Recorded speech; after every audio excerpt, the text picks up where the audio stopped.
Okay. I'm actually going to do my talk today on my iPad for the first time. Paraphernalia. No, paraphernalia, thank you. No, I just decided I wanted to stop killing so many trees because I keep every Sunday I have 10 pages of notes that I don't use. So I thought, why not put it on my iPad and not use it? So when I heard that song, what Josh was going to sing this morning, it kind of coincided perfectly with what we talked about in Essential Ernest Holmes this week, and or rather last week, that Reverend Rita spoke of. And so I gave the title for my talk today of The Art of Getting What You Want. And, in our teaching, I think a lot of people think in our teaching that it's a teaching, the reason you come into the teaching is so that you can get what you want out of life, yes? Yeah. No, you all know this is a trick question. But I do think that's the lure. I know certainly for me, when I went into the Los Angeles Church of Religious Science and heard Dr. Walker speak, I instantly got it that I was responsible for the life I was living. And if I was responsible for the life I was living, then that means I was responsible for every day after that. And that now that I was aware of it, and Dr. Walker used to always say, once you're aware of it, you can never pretend you're not. He was a little bit like the Catholic priest that way. He would scare the crap out of you with spiritual truth. And you start thinking about it and going, oh my God, I have to start thinking about this. So the art of getting what you want. So the question this morning for me is, in our teaching, can you get what you want? Yes. Sister Maria says yes. So, can you get what you want? Now, here's the interesting thing. So when I was in Vancouver, I went and looked online to see how Reverend Rita was doing teaching my class while I was gone. And I saw her stand in front of the class, and she literally just said, without a shadow of a doubt, very defiantly, "We do not teach that you can get what you want." And she was almost angry about it when I watched her. She was like, "We do not..." Where is Rita? She's hiding. We do not teach that you can get what you want. And I had to think about that. I was like, wow, really? Okay, I can make sense out of that. But then I can blow a hole right in the middle of it. So what do we teach? And can we get what we want? And so I went to Ernest Holmes. And apparently the quote from the textbook is, "We do not teach that you can get what you want."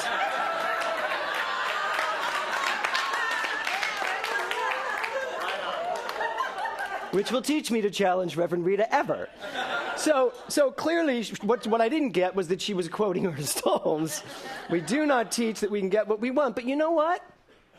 I'm sorry, Ernest. I'm not so sure that's true.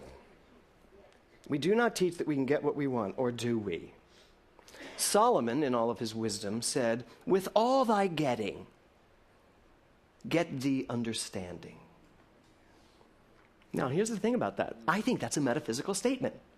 In order to get, we must understand how that works. With all thy getting, get the understanding. And it really should have said, with all thy getting, get the understanding first. Right?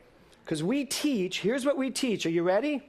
Here's what I want you to get today. Here's the getting. Here's what I want you to understand today. Without a shadow of a doubt. Are you ready? I want you to tell yourself, somebody just went, yes, just say it. I can hear subtext. So I'll get on with it. So, hold on. I just want you to tell yourself, I'm ready to get this and get it good. Let's say that. I'm ready to get this and get it good. We teach, you get what you are equal to. Okay? What we teach is that you get what you are equal to. Now, that would have to mean that we sort of teach you get what you want. Right? If we get what we are equal to, then frankly, we just have to learn how to be equal to what it is we want, and therefore we have the tool and the science to get what we want. Or, as Josh wrote, to get it like you like it. Of course, you have to decide what you like, and then decide that that's the only option for you. Because how many of us allow things we don't like in our life? Any of you? Right. So if we're going to get it like we like it, first we have to decide what we like and then make sure that we do not allow for anything other than what we like. So we get what we are equal to, unless what we are equal to happens to be what we want. And if we want to get what we want, we therefore have to get equal to it. So I have a question this morning, and I just want one person to raise your hand and answer this for me, and I will call on you. Okay, so I want to know, what do you want? Something specific that you want out of your life. Someone raise your hand and tell me what you want. Johnny? Outgoing eternal joy. Something simple, good. Ongoing, eternal joy. Okay, that'll work for me. Does it work for anybody else? Because you know what? I really do believe that all we're here to do is be happy. All we're here to do is to be happy. So, ongoing eternal joy. Now, let me ask you this, Johnny. What thinking accompanies what you want? That it's already there, that life is joyful, that life is exciting, that James is a really cool cat. They all think that, but... Now, let me ask you this. Do you ever think anything contrary to that? Absolutely. See how strong that is? So I just want you to think to yourself. You know what you want. How often do you think what's contrary to that? How often? Way too often, Reverend Doug just said. Right? So that's really what I'm here to talk about this morning. And it's what we always talk about, isn't it? But there has to be deeper levels of getting this. Because really, I am only here to say the same thing at all times. It's just, how can we exercise this stuff so that we get it deeper and deeper and deeper? So as Johnny points out, we don't decide we want something and then think everything opposite of it. Or convince ourselves why we can't have it. Or why we won't have it. Or frankly, even more importantly, why we don't already have it. So, there's a man named Peter McWilliams, and he wrote a book called You Can't Afford the Luxury of a Negative Thought. And what's really funny is that I was looking for this quote that I had heard, which is his quote coming up. And then I found out it was him that read it, him that wrote it. And then I read what book he wrote it from. And Peter McWilliams is a man that I met many years ago, actually dated, and didn't know he was a writer. But it was a long time ago. In fact, we went to the opening of Merrily We Roll Along on Broadway together. So as I read this, all these thoughts came up to me, and I found that he had passed in 2000. So here's his quote. So this is just in memory of Peter McWilliams, who apparently has like 5 best-selling books that he wrote, and he's just this brilliant metaphysician. So here's the quote. If you're not actively involved in getting what you want, you don't really want it. How about that?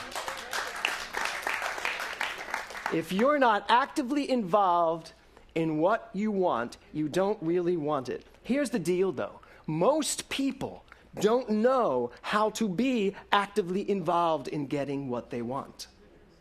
They don't. Most of us think that in order to get what we want, we need to do things out in this world of relative form to make it happen. So actively involved really doesn't mean who you're going to get to help you, who you're going to meet up with, who's going to champion you, how many hours a week do you have to sit down and do this thing that you say you want to do. It's not that. No, it ends up being a lot of that. But that's not the point of being actively involved in getting what you want. Ernest Holmes said, "Life is a mirror and will reflect back to the thinker what he thinks into it." Exactly what he thinks into it. Life is a mirror and will reflect back to the thinker what he thinks into it. So I would like every single one of you this morning to think about something you want. And if there are any of you sitting here today thinking, you know what, I don't like the idea of wanting. This idea of wanting makes me feel like, someone who doesn't have. Forget that for a moment. Just think about what you want. Because I am going to get to why you want it. Okay? What do you want? What do you really want in your heart of hearts? And you know what? It can be something specific, like I want a new house, or I want a new car. She wants it both. I want a new husband. I want a new wife. I want a husband, a wife. I want a child. What do you want? I want more money. What do you want? First, give yourself the opportunity and give yourself permission to want whatever that is. Okay? So, life is a mirror, and will reflect back to the thinker exactly what he thinks into it. So here we go. We've created a mirror, and you are now putting in front of that mirror what it is you want. Whatever that is, there it is. And the mirror is reflecting it right back to you. So in this moment, there's this purity, isn't there? Here it is, and here it is. Nothing standing in the way, is it? Yet. Nothing has come up other than, no, this is what I want. Unless there are those of you who have very active minds, and they're already starting to come in. Okay? So here's the important question. Why do we want in the first place? Why do we want? You know, one of the things we teach in religious science is that right where you are perfect. And I've had so many students challenge me on this in a very sarcastic way and just say, well, if we're already perfect, why should I want to change anything? And what we're talking about here is experiential. Are you experiencing the perfection of your life? Are you living in the perfection of your life? Is that all that comes forth as you walk through these days of your life? That's what I'm talking about. I can always go back to the absolutism of all there is God, all there is perfection, and that's what I live, and then pretend that I'm living that when I'm not. So, the question is, why do we want? Ernest Holmes wrote this. We are awakening to the realization that the universe is perfect and complete. We are awakening to the realization that the universe is perfect and complete.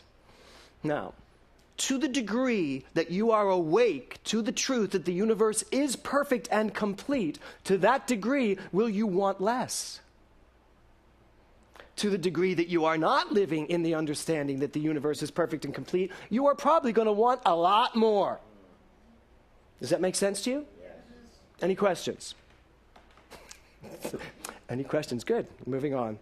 So, until the time comes when we are completely awake, we will continue to want because we will continue to feel that something is missing. And that's really where wanting comes from. And guess what? It's okay. I don't know what that dance was about. It's okay to want those things. And guess why? Because they really are missing. They're not missing in truth. They're missing in form. They're missing from your world because you do not get what you want unless you are... What? This side was right. Equal to it. This is what I'm telling you to get today. You must be equal to it. So, if the world is perfection, and it is, why isn't it perfection in my garden? Why doesn't it show up as perfection for every single one of us in every single moment of our lives? And it's just that. We are not awake, fully awake to the truth of that. So, while we're still waking up, we are still going to be wanting. And while we're wanting, and here comes the title of my talk, while we're wanting, we might as well be artists at it, yes? That's why I wrote today, The Art of Getting What You Want, because there is an artistry to it. So I want to read this for you. Now, there's a letter that Martha Graham wrote to Agnes de Mille. How many of you have read that letter? Many of the actors here have read this letter. So, Martha Graham wrote this letter to Agnes de Mille. I'm going to read it first and then tell you why she wrote it, which ties into today. So she wrote, there is a vitality, a life force, a quickening that is translated through you into action. And because there is only one of you in all of time, this expression is unique. And if you block it, it will never exist through any other medium and be lost. The world will not have it. It is not your business to determine how good it is, nor how valuable it is, nor how it compares with other expressions. It is your business to keep it yours clearly and directly, to keep the channel open. You do not even have to believe in yourself or your work. You have to keep open and aware directly to the urges that motivate you. Directly to that in you that wants. I added that, by the way. So she writes, keep the channel open. And she says, no artist is ever pleased. There is no satisfaction whatsoever anywhere for anyone at any time. She says, there is only a queer, divine dissatisfaction, a blessed unrest that keeps us marching and makes us more alive than the others. So that's what she wrote to Agnes de Mille. I've read that many, many, many times. But this week, I wanted to know why she wrote it. I understand what that means. And even when she says no artist is ever happy with their work, I understand what that means too. Because if I am not fully awake, 100% orbed, 100% revealed as the perfection that God is, then there is going to always be a part of me that wants more. And that's the concept of us wanting more in life.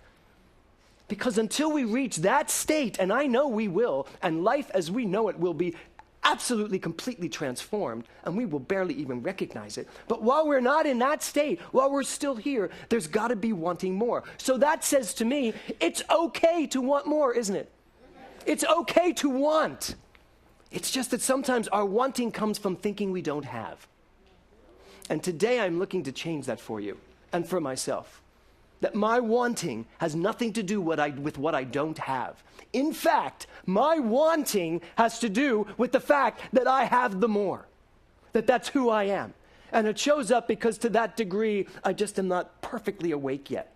But guess what? I have an alarm clock every minute going on. Wake up, wake up, wake up. My son set his alarm yesterday to get up at 8 o'clock, and he didn't get up at 8 o'clock, and I was like, I thought you set your alarm clock. He goes, I did, I don't know what happened. Until at 8 o'clock last night, it went off. And so I said to him, see, you really have to pay attention. AM, PM, two different things. And hopefully that lesson was learned. So why did Martha Graham write this brilliant letter that every artist has read since then? Why did she write this to Agnes de Mille? Some of you may know. Does anybody know why she wrote it? Don't say it, because I'm going to get that pleasure. If you don't, then this will be fun for you, as it was for me. Or not. When Agnes de Mille choreographed Oklahoma on Broadway, her choreography was lauded as some of the most ingenious, brilliant choreography of all time. She literally changed what Broadway choreography looked like with Oklahoma. It was magnificent. Her reviews, it shot her into the foreground of most important choreographers on Broadway. And she went into a major depression because she thought it was really only adequate. And, here's the better part, and that all of her choreography that predated that was incredible. And all they ever said was, it's not bad. So she just couldn't understand it.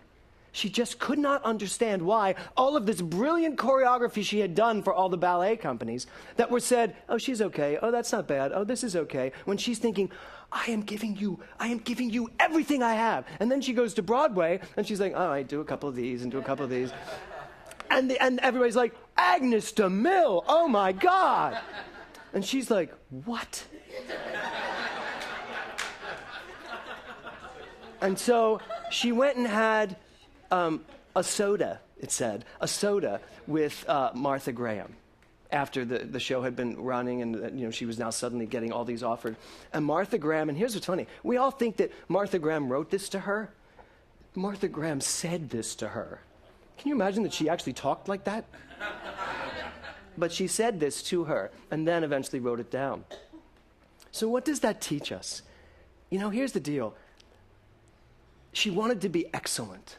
She wanted to be known for being excellent. And when she got known for being excellent at something that she didn't think was excellent, it didn't work for her. It just didn't work for her. So, this is a question to ask you. Where in your life are you judging yourself by maybe your past? Judging your experiences today, maybe by experiences you used to have? Or where are you even creating experiences in the future that you are desiring to have that still makes what you're having today feel less than? I think there's an incredible lesson here for us to get as we move through our lives. And it's this understanding that when I want, it's not because I haven't got it. or I didn't have it, or I haven't done it as well as I would like to. When I want to know more, when I want to write something better, when I want to express something better, it should not, it cannot, it must not be in comparison to anything I've done before. And it also should not and must not be in comparison to anything I think I'm capable of that I haven't done yet. Because we are on a journey. Every single one of us. We are on a journey. And it is in us to live this journey. It is in us to be present for this journey every single moment. How much time do we waste planning the journey? How much time do we waste in the future of the journey? How much time do we waste in the past of the journey? So, the art of getting what you want. The truth is, we start out with what we want when we're born. We start from excellence. What we do along the way is forget. Our entire journey is a journey of remembering. Bring back to my remembrance. Our entire journey is remembering that who we are, and again, it's all going to back itself into identity, that who we are is far bigger than anything we think we could accomplish. So again, I want you to just pull into mind what it is you want here in this moment. Now, I want you to know the truth about it. And here's the thing that Peter McWilliams is so smart to say to us. You don't have the luxury of thinking anything to the contrary of what it is you want. First and foremost, because if you want it, that means something in you has brought it forward. And we have to honor that, don't we? We have to be willing to respect whatever it is in us that brought it forward. So the luxury of negative thinking, shouldn't we be further along than that? Shouldn't I be further along than to think anything negatively about what it is I say I want, especially if what I say I want goes back to a divine urge in me to have what it is I already have? What do you think we would do with our lives if every time we had an urge, every time we had a want, it came with a complete verification that it was already there? What do you think that would be like? Well, let me tell you. That's what it comes with. We are the verification. I'm the verification of demonstration. Bless you. I am that which can know that what comes through me as what I want is already done. And it's about belief, and it's about faith, and it's about all of it. And if anything comes along along the way, if anything comes along that starts telling me, oh, that's going to be hard. Ooh, that's difficult. I think about Kevin when he got the first pages to Holland Taylor's play. And they just sat in that room back there, and she read it for a bunch of people. And then I think about, I get all emotional. Then I think about what's going to happen this Thursday night at Lincoln Center, which is our opening night. What's going to happen that night as Holland Taylor gets on that stage and from pulling her car off the side of the road thinking, I feel like I should write a play about Governor Ann Richards. That pull off, and thank you that she pulled off on the side of the road to think this through. She's not the best driver, no. So she pulled off the side of the road and thought, something just came to me. I should write a play about Holland Taylor. How many times did something happen like that to you? Did it take you to Lincoln Center? Or did somewhere along the line someone derail it? Which really means you, because you allowed it.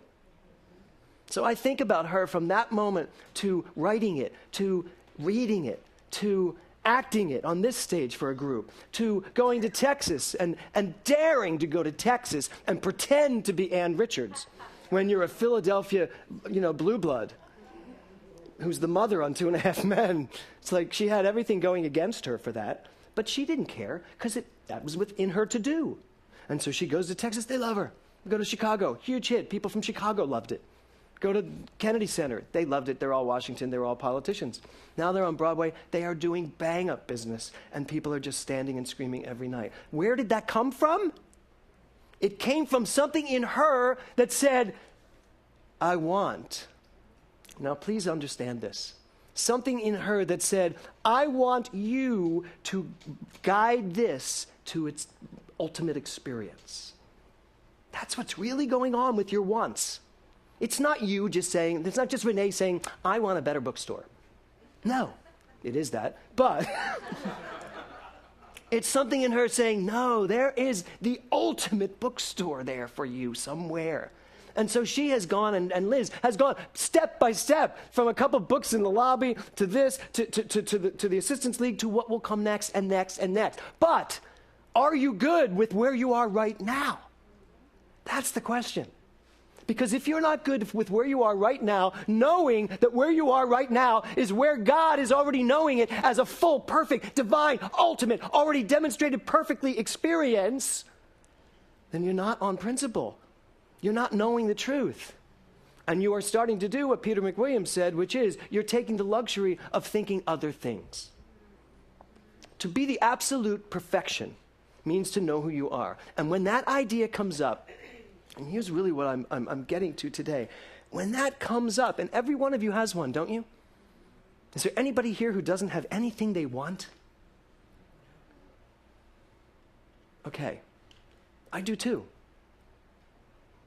But are we willing today to decide that what it is we want is that thing in us, God in us, asking us to be the vessel to allow that want to manifest itself? And don't think, oh, but mine was a new house. Why would God care about that? God doesn't want to live where you live. I mean, think about it. I just realized what I said. So, but really, I mean, some people don't like where they live, and they should have the desire to be in a new house. So what if that desire really is just God saying, it's time? Bonnie Cahoon just wrote a teleplay that won first place in the independent, what's it called? Independent Filmmaker. Yeah.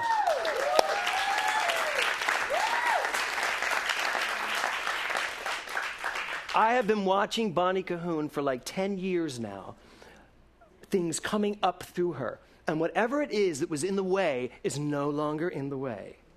Because suddenly she's saying, and I go forward, and I go forward, and I go forward. And I think it's because true that Bonnie also knows that it's not just Bonnie Cahoon writing a screenplay, a teleplay.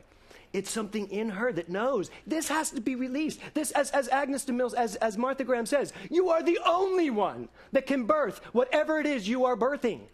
You are the only one that can bring to form that which comes through you. So whatever it is you want, I don't care if it's the smallest thing perceptually, or if it's the most incredible thing in the universe. There is no big or small to the mind that maketh all. You can create $1 as quickly as you can create $1 billion. We just think that the $1 billion is harder. And that's the luxury we can no longer give ourselves. Yes? Yes. So, the art of getting what you want, I would like to add on to what Ernest Holmes said and say, in fact, we do teach the art of getting what you want. Because we understand that getting what I want is allowing God to be the more through me. And that when I allow God to be the more through me, and I stop judging it, and I stop seeing it in the future, and I just live right here with what I am and who I am and know who I am. And if I really understand this about wanting, then I'm willing, able, and right here and right now, I am right now equal to whatever it is I decide to want. And the art is keeping your mind equal to whatever it is you want. And all other ideas need to be sent away. You need to be like the bouncer at Studio 54. You can't get in. You're not pretty enough. So, are we clear on this? Yes. Because frankly, there's only one thing I ever teach. And there's 3 things I teach. Oneness, the divinity of mankind, meaning that right where I am, God is. And the law of cause and effect, the art is in knowing my oneness and knowing that I am God. And the law of cause and effect is the tool I use. And if I am causing myself to allow the more to come through me as a want, recognizing it as God, and not allowing anything else to tamper with its normal, absolute, perfect demonstration, I am now an artist who understands how to get what I want by being equal to it. And you are all equal to whatever came forth for you today. There is nothing stopping you. There is nothing standing in your way. So don't put anything in there other than the absolute truth that right where I am, God is. And so it is.